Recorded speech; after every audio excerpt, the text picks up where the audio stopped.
하셨나요? 한 주간?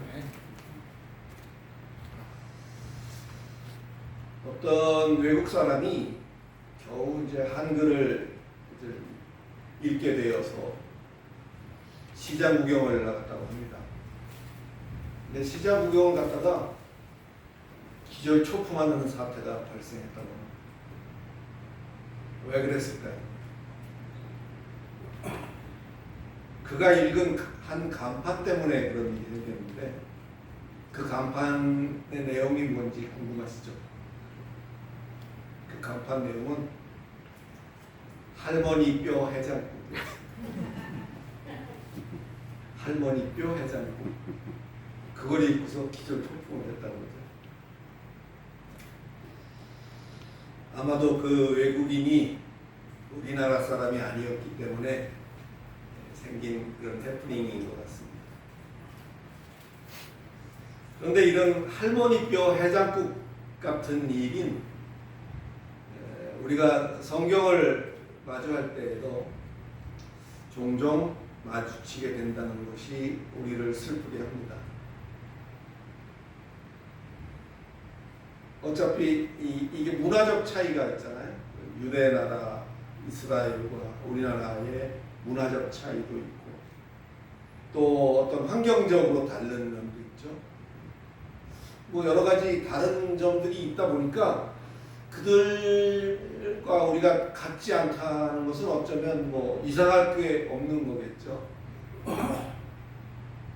할머니 뼈 해장국을 보고서 기절초풍을 한 거나 어떤 유사한 상황이 우리에게도 생길 수 있다는 거죠.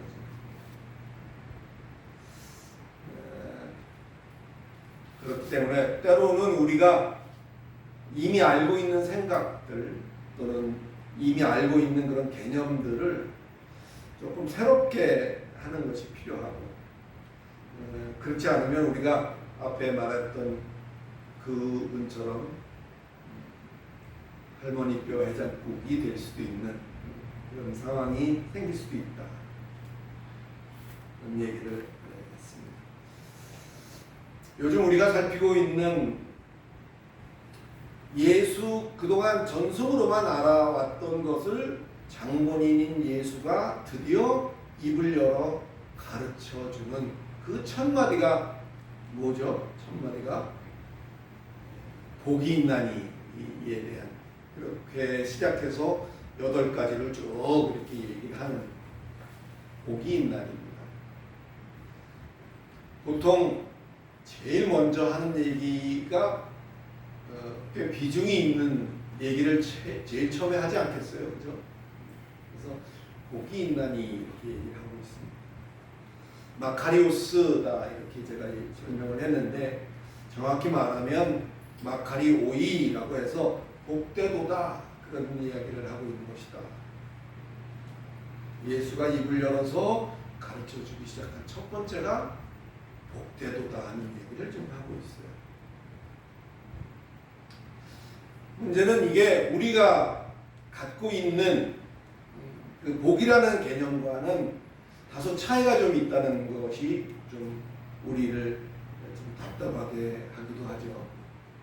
우리 동양적 가치관에서의 복은 뭐 어떤 거에 있을까요? 우리가 익숙한 거니까 자식복 이런 얘기도 우리가 하죠. 또 재물복 이런 얘기도 하고 심지어는 인복이 있다 뭐 이런 얘기도 들어보셨죠. 그리고 어떤 경우에는 야, 저 사람 참 먹을 복 있네 뭐 이런 얘기도 우리가 해봤던 익숙하죠. 그래서 우리의 머릿속에는 우리의 생각 속에는 어떤 그 노래자랑에서 1등은 뭐 2등은 뭐 3등은 뭐 이렇게 경품을 정해놓고 누가 잘하나를 통해서 가장 잘한 사람에게는 뭘 주고 또 뭘 주고 뭐 이렇게 이제 쉽게 생각해 볼 수가 있죠.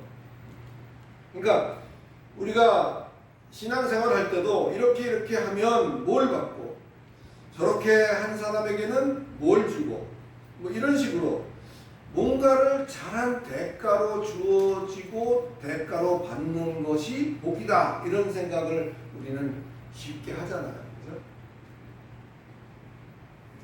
그러나 성경에 나오는 복이라는 것은 그렇게 우리가 그거하고 같으면 얼마나 좋겠어요. 근데 그거는 좀 다르다. 뭘 잘하면 뭘 준다. 이게 아니라 하나님 보시기에 이러고 있는 또는 하나님 보시기에 저러고 있는 그 자들이 하나님 보시기에 대견하다. 그런 자들이 하나님 보시기에 기특하다. 복되다. 그렇게 얘기하고 있는 거라고 지난번에 설명을 드렸습니다. 하나님 보시기에 이런 자들, 이렇게 하고 있는 그들이 복되도다. 이렇게 말을 하는 그 이유는 하나님이 그날에 이렇게 해주실 것이기 때문이다 라고 성경은 적어놓고 있어요.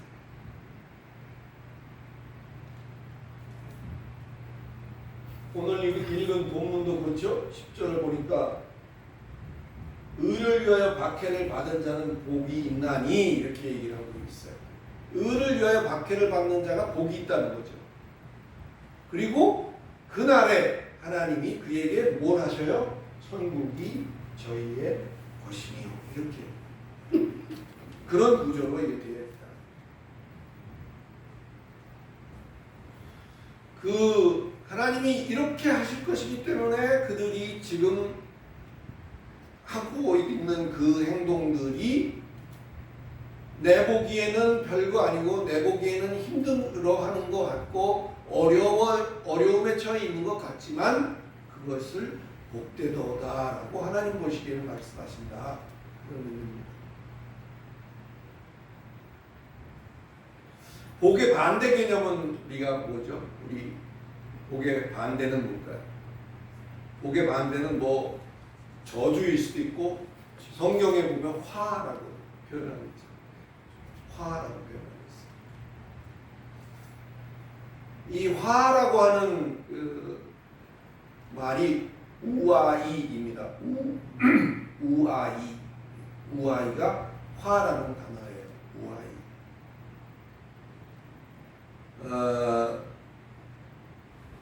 이런저런 짓을 한 사람에게 주어지는 단순한 벌을 얘기하는 게 아니라 이것도 아까 복과 어떤 연장선상에서 볼 때는 하나님 보시기에 안타까워하는 그 반대적인 하나님 보시기에 안쓰러움의 극치라고 할 수 있는 그런 상황을 화라고 얘기를 하는 거예요. 그래서 이거를 우리말로 하자면 화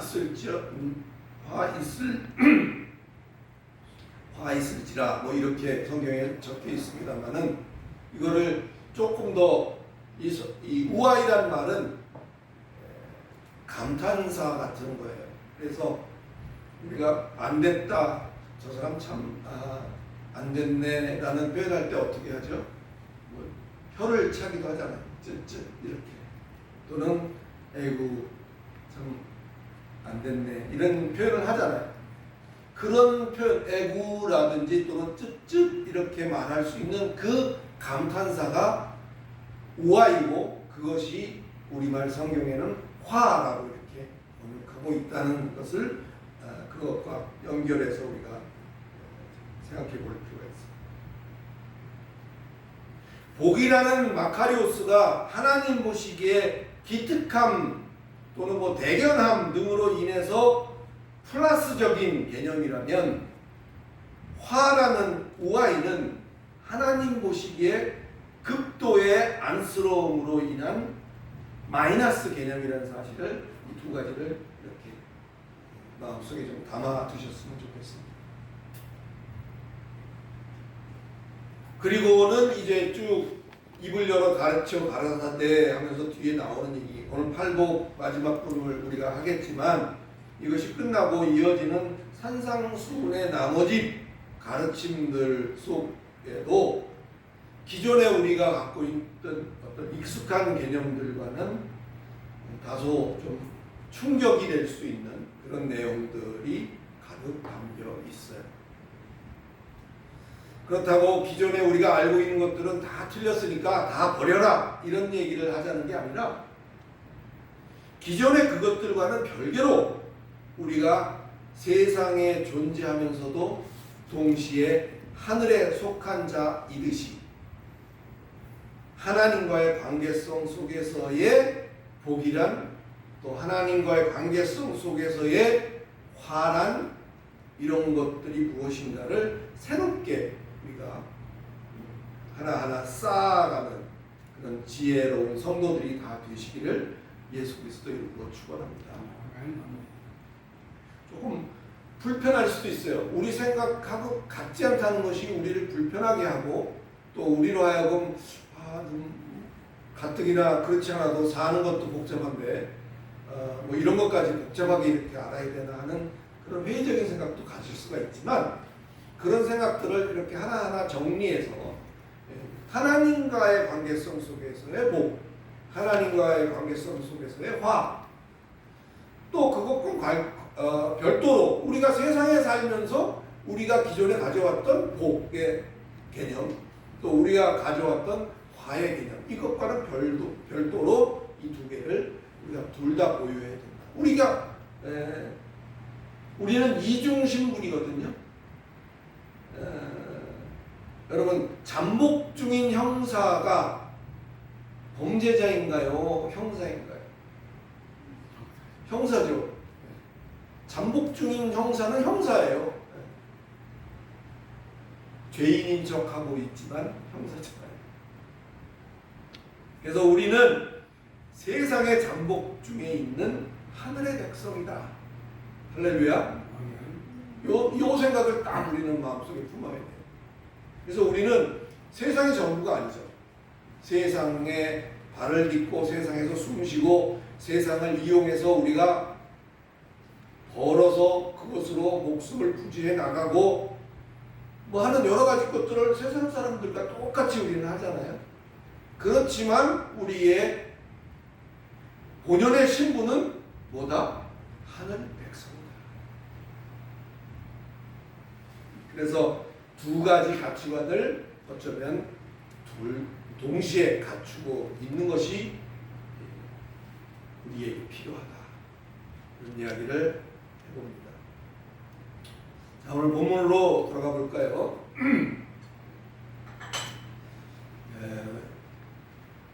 오늘은 참된 복이 무엇인가의 마지막 8번째 복을 우리가 이제 살펴보고 같이 읽었습니다. 우리가 읽은 본문은 오늘 10절, 11절, 12절 이렇게 3개 절이지만 내용을 이렇게 보면 이것이 10절 하나로 다 이렇게 집약이 될 수 있는 내용들이죠. 핍박에 대한 이야기입니다. 박해라고 되어 있는데 흥미로운 것은 우리가 첫 번에 얘기했던 8복 중에 첫 번째 복 3절인가요? 심령이 가난한 자는 복이 있나니 천국이 그들의 것이니요 라고 했잖아요. 3절에. 오늘 읽은 10절이 마지막 그 복인데 역시 똑같은 이야기를 하고 있어요. 첫 번째 심령이 가난한 자와 지금 마지막에 핍박받는 자, 박해받는 자를 똑같이 복되다고 여기고 계신다라는 사실이 흥미롭습니다. 3절과 10절에서 똑같이 뭐라고 하고 있어요? 천국이 그들의 것이다 라고 똑같이. 이거 조금 부언해서 얘기를 한다면 가난한 마음이 되어서 세상 것을 내려놓는 그 심령에 비로소 하나님의 나라가 깃들게 되는 것이고 그 신앙의 도가 점점 높아져서 핍박받고 욕먹고 공경에 처하게 되면 이제는 그 천국을 차지하게 된다. 이렇게 설명을 구원을 할 수가 있습니다. 사랑하는 성도 여러분, 오늘 우리가 읽은 본문에는 박해라고 표현을 했지만 개역 한글 버전에는 핍박이라고 되어 있거든요. 어찌됐든 박해가 됐던 핍박이라고 했던 이게 뭐 어떤 의미일까요? 박해라고 하고 핍박이라고 하는 이것이 어떤 의미일까? 사전적인 말의 뜻은 못살게 굴어서 해롭게 한다, 그런 뜻이 있고, 핍박은 바싹 쥐어서 몹시 괴롭게 군다, 그런 뜻이 그 안에 담겨져 있죠.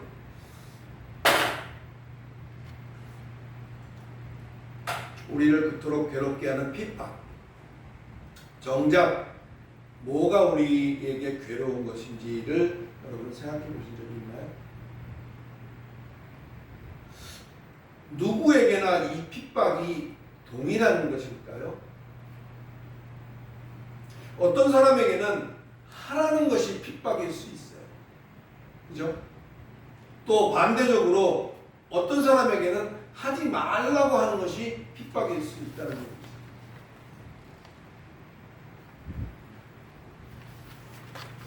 잘 생각해 보면 사실상 저마다 그 핍박의 종류와 핍박의 형국이 다르고 아주 다양하다는 것을 우리는 알 수가 있습니다. 억지로 뭘 하게 하거나 억지로 뭔가를 하지 못하게 하는 것, 그걸 전부 다 핍박이라고 할 수 있다는 것입니다.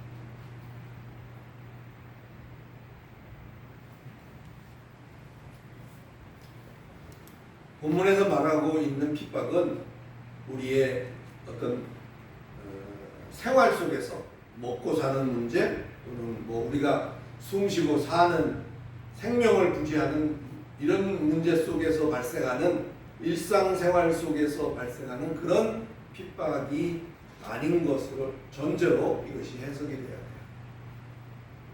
다시 말하면 이 핍박은 의와 관련된 것으로 지극히 제한적이라는 사실을 먼저 인식하시기 바랍니다.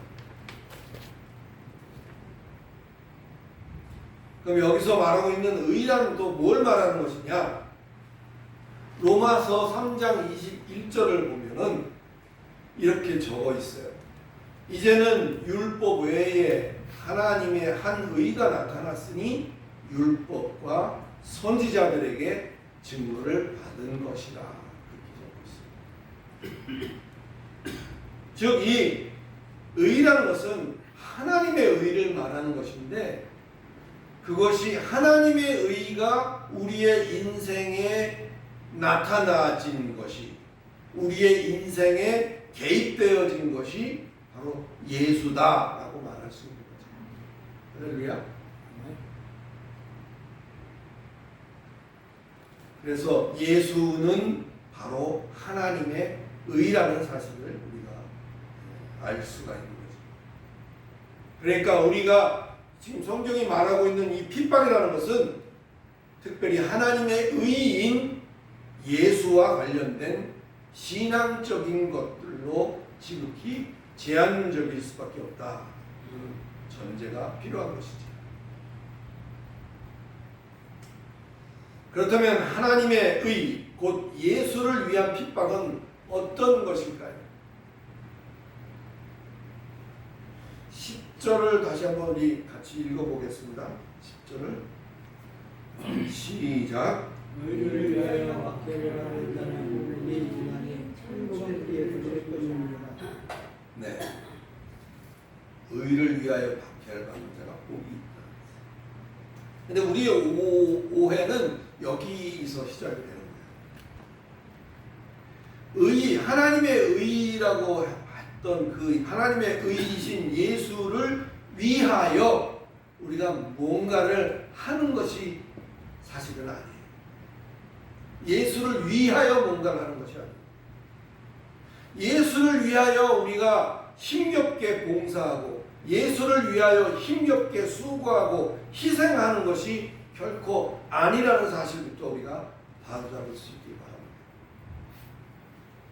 예수를 위하여 뭔가 나의 어떤 것을 한다, 나의 것을 내놓고 나의 노력을 들이고 나의 결단을 거기에 보태고 그렇게 여기니까 내가 한 일에 대한 대가성 뭐가 없나 하는 것을 기대하게 되는 것이다. 그 말을 하고 있는 거예요.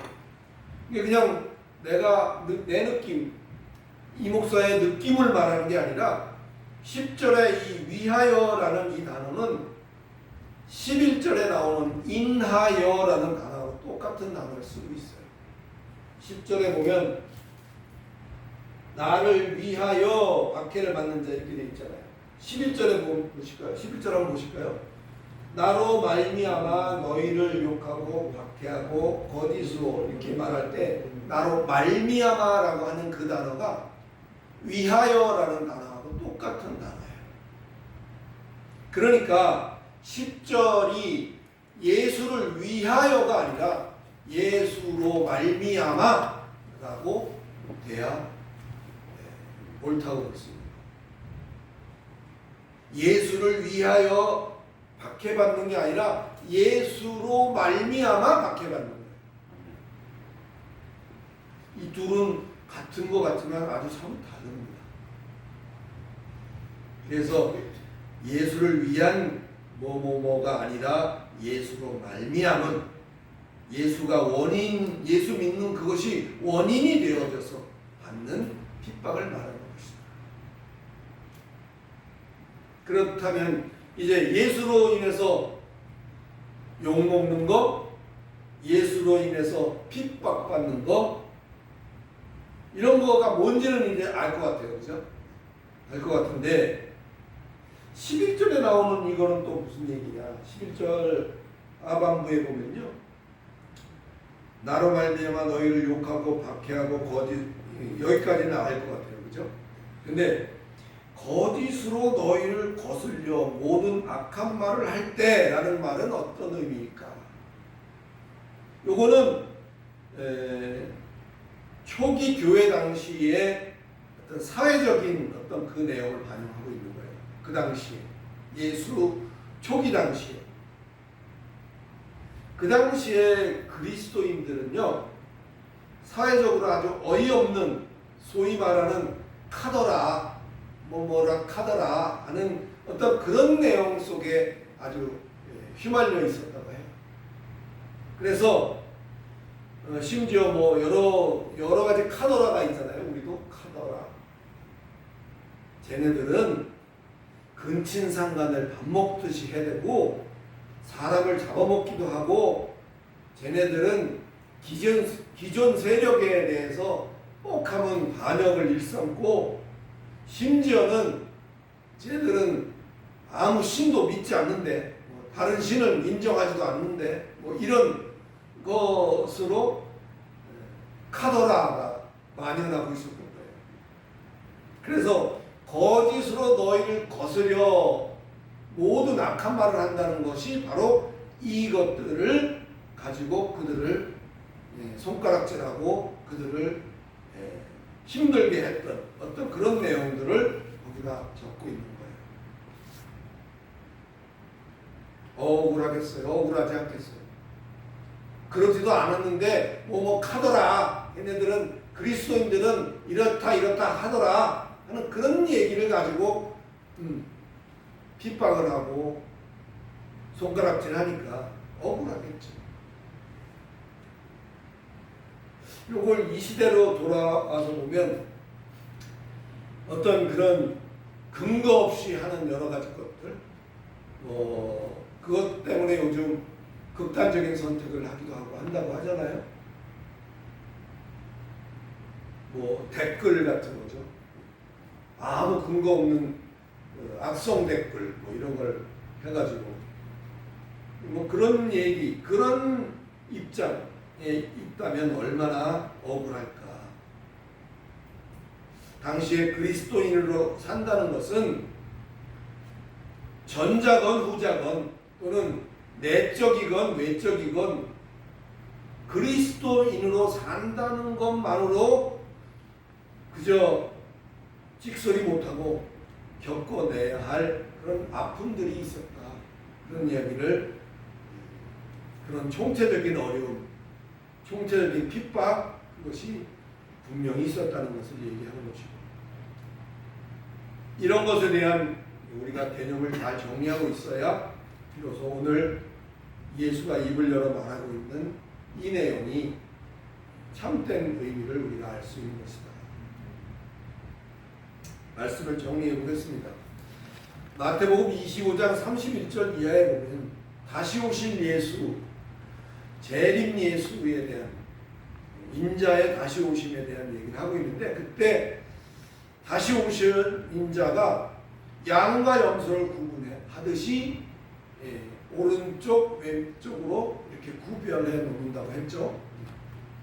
그래서 그 오른편에 선 자들에게는 거기에 보면 창세로부터 너희를 위하여 예비된 나라를 상속하라 이렇게 적고 있습니다. 누가 이 예비된 나라를 상속할 것인가 하는 답은 계시록에 적혀 있는데, 계시록 21장 7절 같은 데서는 이기는 자가 이것을 유업으로 받을 것이다 라고 명시하고 있어요. 사랑하는 성도 여러분, 예수를 믿는 것으로 인해서 욕먹고 핍박받고 또 예수로 믿는다는 그것을 대적해서 우리에게 모든 악한 말을 하는 것을 여러분 들어보신 적이 있나요? 여러분이 그 당사자가 되어보신 적이 있나요?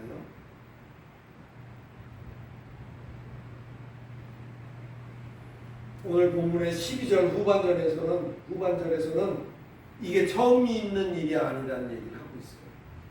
너희 이전에 있던 선지자들도 이같이 박해하였느니라 이렇게 적어놓고 있어요. 우리만의 일이 아니에요. 그럴 일은 없지만 설마 이 말을 하고 있는 예수가 상을 주기 위해서 우리를 박해하였다 이렇게 들리시지는 않겠죠. 여기에 말하고 있는 박해하였다는 것은 말하는 주체가 예수가 아니에요. 그 단어 속에 그들이 그렇게 박해하였다라는 그것이 그 안에 녹아져 있어요.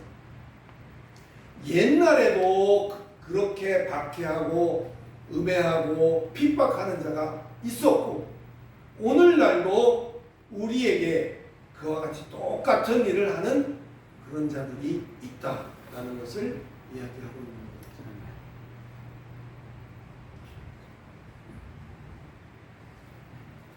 이렇게 예수 믿는 것으로 인해서 욕먹고 핍박받고 거스려서 악한 말을 우리가 듣게 된다면 부디 믿음으로 그것들을 이기시기를 예수 그리스도 이름으로 축원합니다. 믿음으로 그것들을 견뎌내시기를 바랍니다. 세상 미혹에 흔들리고 맨날 우리가 넘어질지라도 낙심하지 말고 우리가 예수에 굳게 붙어 있을 때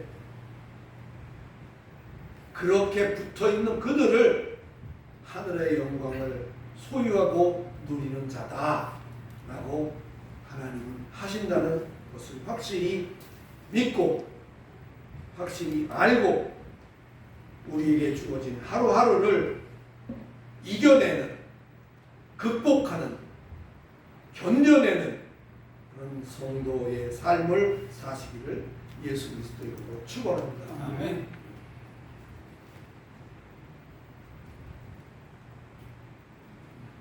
쉽지 않죠. 쉽지 않습니다.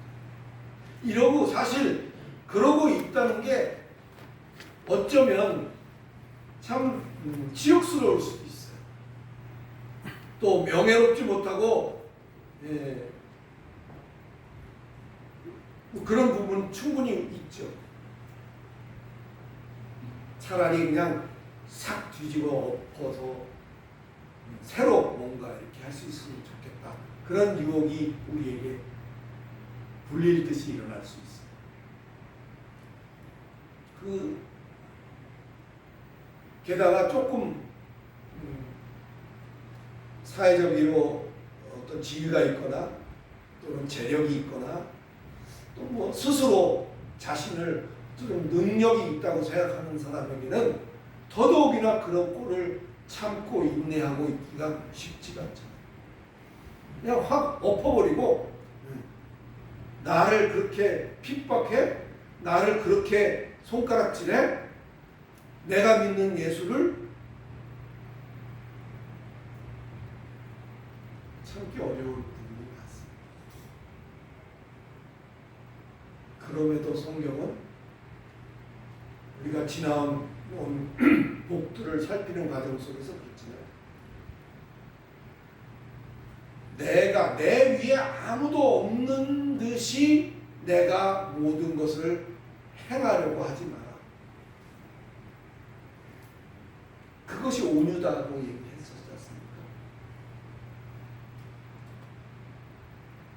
그런 어려움이 우리에게 주어진다고 해도 그저 묵묵히 그것을 감내하는 그를 하나님은 칭찬하시고 그에게 천국이 너의 것이다 라고 보장하신다는 사실을 믿으시기를 바랍니다. 우리의 이런 어쩌면 이게 약한 부분, 우리의 단점일 수도 있고 우리의 약점일 수도 있어요. 이런 부분들을 교묘하게 파고드는 족속들이 있죠. 그래서 우리를 흔들어댑니다. 그 역할을 전물로 하는 그런 뭐라 그래야 되나요? 그런 놈들이라고 해야 되나요? 그런 족속들이 있습니다. 여러분, 이긴다는 의미가 일망타진이요 싹 쓸어버리는 어떤 용단만을 말하고 있지 않다는 것을 놓치지 마시고 그런 용기를 가진 자만 이긴 자가 아니고 비굴해 보일지라도 예수를 놓지 않고 비굴해 보일지라도 예수를 꼭 붙잡고 있는 그것이 더 큰 용기일 수도 있다는 사실을 명심하시기를 예수 그리스도의 이름으로 축원합니다. 아멘. 하나님이 우리에게 세마포로 된 새 옷을 입혀주시기 전까지는 우리는 찢어진 것은 꿰매고 너덜너덜해진 것은 누비거나 깃고 비록 멍들고 상처 투성이가 되어간다 할지라도 그 마음의 중심을 굳건히 하는 복된 저와 여러분이 되시기를 예수 그리스도의 이름으로 다시 한번 축원합니다. 마음의 중심. 마음의 중심이 어디 있는가는 옆 사람도 알 수가 없는 거잖아요. 그죠? 내 마음의 중심이 어디에 있는가는 다른 사람은 몰라요. 나만이 아는 거죠. 하나님은 아시겠지만. 그래서 우리는 겉모습과 보여지는 것만으로 함부로 판단을 해서는 안 돼요. 중심이 여기에만 세워진다 하면은 그게 바로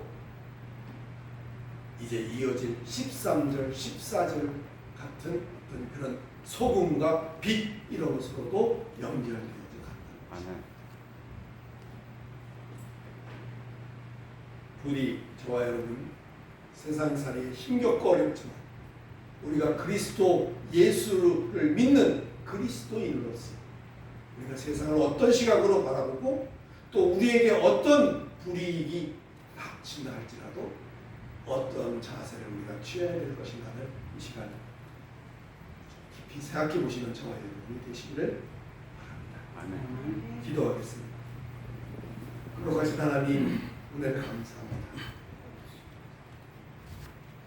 어렴풋이 전에만 들었던 것들 당사자인 예수께서 입을 열어 우리에게 직접 가르치시는 그 첫 마디가 이러이러한 자들이 복되구나. 이러이러한 너희들은 기특하구나. 이러이러한 너희들은 참으로 대견하구나. 내가 그날에 너희에게 이렇게 저렇게 행하리라고 하셨던 이 말씀으로 우리를 위로하시는 그것을, 그 말씀을 붙잡을 수 있기를 소원합니다. 하나님 아버지, 그래서 정말 세상살이 어려움과 힘겨움이 이제 이와 같은 것들로 인하여 능히 이기고도 남는, 능히 견뎌내고 극복할 수 있는 복된 하나님의 백성 다 되도록 역사하여 주시옵소서. 예수 그리스도 이름으로 기도드리옵나이다. 아멘.